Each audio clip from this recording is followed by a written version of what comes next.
Guys, you are currently watching a clip from our podcast, The Fellas. The full podcast is available exclusively on Spotify with video for free. So go ahead and follow us on Spotify. It actually helps us out more than you could imagine. Another video that we did. I've been roping Chip into quite a few of my videos lately. Fucking all the time. And you're in another one coming up as well. Am I? Next week. Oh, God, yeah. Bloke just knows I'm doing nothing most of the time. So he's like, yeah, Chip will be free. But this one was actually, I want to talk about, I know it's going to be a little bit dated, but we went to the Champions League. We drove there. It was crazy. But my God, the situation outside the stadium. We were in a dodgy spot at one point, man. I was a little bit worried when we were stood in, remember when we were in like the queue to go through the gates? Yeah. At one point, I was like a little bit like, we could be in trouble here. Because essentially what had happened was we were stood in this maybe hour, 30-minute queue when kickoff was in 40 minutes. Yeah. The kickoff got delayed by 30, 40 minutes anyway because of this. We made kickoff by about 2 minutes. No one could get in. But anyway, the queue that me and Carl and Harry were in, just at the front where the gates actually were, people had pulled down the gates, started running in. Yeah. And eventually, you just hear this noise goes... tear gas everywhere. Kids crying. Kids were getting tear gas. Yeah. And people running out over to us in the queue. Yeah. Coughing. They looked like they were dying. Their eyes were, it was really grim. Really bad. And I thought, fuck, is this just happening at our gate? Like, or is it all over the place? And then I saw on social media, it was all going. Yeah. But a huge issue was that we got our tickets through the mobile app. And Chip was already on low battery. Yeah. So imagine you're there for an hour and a half in the queue. Your phone's running down on battery, right? And so we got to the front. We're like, Chip's on like 3% battery at this point. If his phone goes out, he's not got a ticket. I'm done out. 100%. And it's not like one of those things where it's like you can screenshot it and send it to... It needs to be on your phone. Yeah.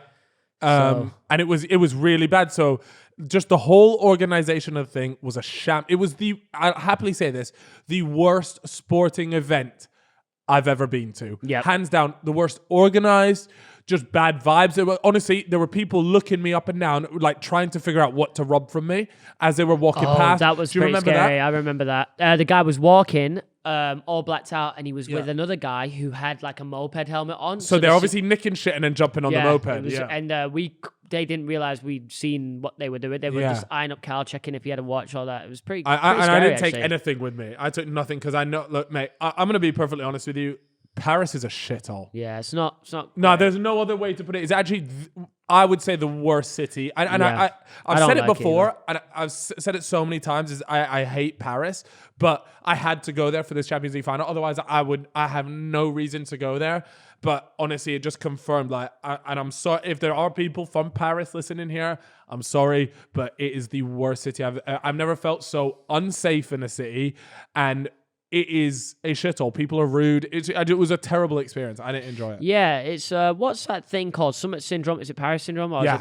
Is it? Yeah, that's Paris what it's called. syndrome. Yeah, where people from Japan go over there expecting it to be like Eiffel Tower, beautiful, all this, and then they come back depressed because it's not what it lives up to. Yeah, and no, that's an actual thing. There's a helpline for it. Yeah, you can Google it. Google Paris syndrome. Type it in. They romanticize it. They see it in so many films. It looks amazing, and when they get there, it is the complete opposite of what they had imagined. Because what happens is a lot of these people, they save up all their money, and they spend it to go to Paris because they have that vision of like, this is the place to go. So they've saved up all this money. They get there, and it's the total opposite. And then I believe I read that they start thinking, is that what the rest of the world is like? Have I been lied to? What's the point in the rest of the world if it's all just shit? Blah blah blah. So they like you said, they essentially get depressed. Yeah, how crazy is that? That is nuts. It has said, so the exact definition: sense of disappointment exhibited by some individuals when visiting Paris who feel that the city was not what they had expected. The French embassy set up a 24-hour hotline to deal with people who had experienced it. Wow, so the embassy has gone, so they know their shit. Yeah, our country is just not it. So we'll set up this hotline to help people realize. I mean, I wonder what happens when you call that hotline. Like, what actually happens? You call up and you go, hey there, just calling. This city's a bit shit. And they go, yeah, sorry about that. Anything else I can do for you? Yeah, how's that How go? does that combo work? Yeah, don't worry about it because, like, maybe. Congratulations, you won free tickets to Greece. Yeah. Oh, we'll send you up the Eiffel Tower for free. Yeah. What is the Glorified Blackpool Tower, my friend.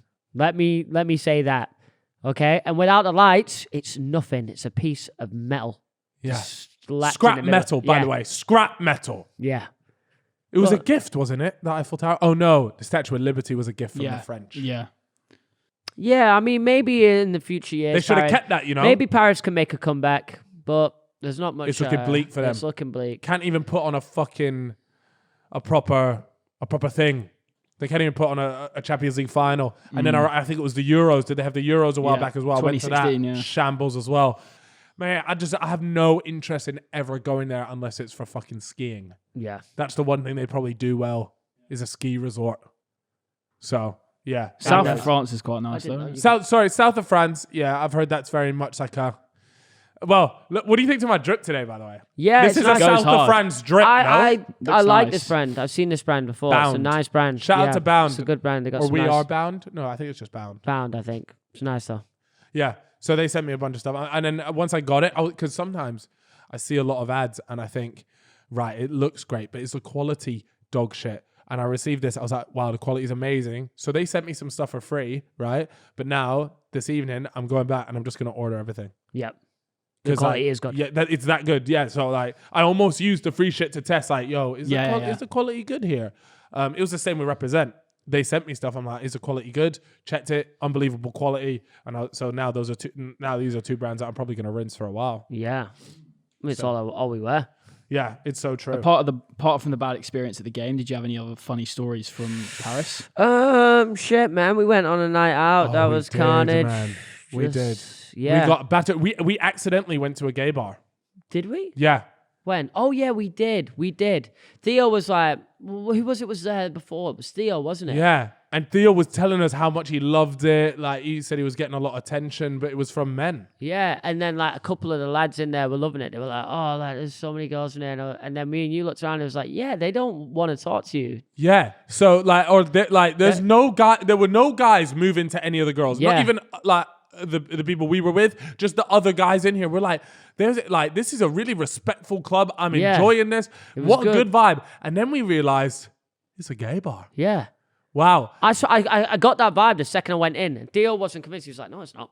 He's like, no, it's not. It's a normal bar. I was like, no, I actually think it is. And then it was just like a sign on the front of Summer that gave it away. Yeah. No, one of the boys went and asked, is this a gay bar? And they went, yeah. Or whatever it is. Yeah, but they wouldn't serve me any cider. That was the only issue I actually had. Place was rocking, little DJ and all that, but they won't give me a cider. Yeah, It was a cider IPA, so it's like a beer and a cider in one. And I don't really like beer. I'm like that, but yeah, you are. You're a bit fruity like that. Yeah, it was just a bit. Ugh. That's all right though. Another funny thing that happened in Paris, actually, that I remember. This is the first time this has ever happened, and I do not condone this. What? Right? This is actually fucking disgraceful. This can't be from me then. No. So we're there. We're over there with a big group of boys, right? And there's a massive queue to get into the club. Oh. And I'm there like, oh, right, let's get to the back of this then. And one of the boys goes in, unnamed, won't name them, say, why don't I just go to the front and say who we are, and they'll just let us in. And I went, bro, no, we're in Paris. Is it never going to work? And first, and second of all, I've always promised myself I would never do this. Yeah, and it's cringy like as doing fuck. that either. It's so cringy. It's horrible. And if anyone else did this, I'd be rinsing them. It reminds me of like those influencers that like DM like hotels and shit like, yo, what's up? Like, can I stay for a week for free? Like, it happens. It was anyways, the person was intoxicated and decided that they were going to do that regardless of our pleads not to. Please don't do this. This will end up on TikTok and we're going to look like the worst people. So it goes up, comes back. All I get is, oi lads, to the front now. He's only gone and fucking swindled it. Walked straight in. Oh, it still wasn't free though. Had to pay about €1,000 for a table in there. But hey, look, we took it. We were in there. It was carnage. It was a good laugh. But I couldn't believe, one, that worked. And two, I told myself I'd never take part in that sort of behavior. And it happened. So. The club itself was actual popper. That was the Yeah. best bit about Paris. I enjoyed the do club. we remember the name of it? Name anyone? No. Head shakes. No. But all I know is it was red inside. It was really red, yeah, and it was the like, music was unbelievable. Hip hop. and it was good north of the river. All right, cheers for that. Cheers. Yeah, no, you smashed it there. Red inside, north of the river. Yeah. Next to a strip club. Next to next to a strip club, and there was like a couple theatre kind of looking things around the area. So if anyone from Paris knows it, there you go. That's Well, all there you go. got. If you happen to be so unfortunate enough to find yourself in Paris, you can head there because that nightclub was sick. I won't lie. Yeah, it's a shame that Disneyland is there. What a waste. Have you? All right. Now this might just be a dream, but I'm pretty sure I've been to Disneyland, but I can't remember it I at imagine all. you have. Everyone's been to Disneyland. I need to message Like, my mum and be like, "Did I majority of ever go?" people Because I've been this telling age. people I've been there, but I can't remember any of it. It's not amazing, and the rides aren't very good. But it is like still Disneyland. It gives good Disneyland vibes. It's cool.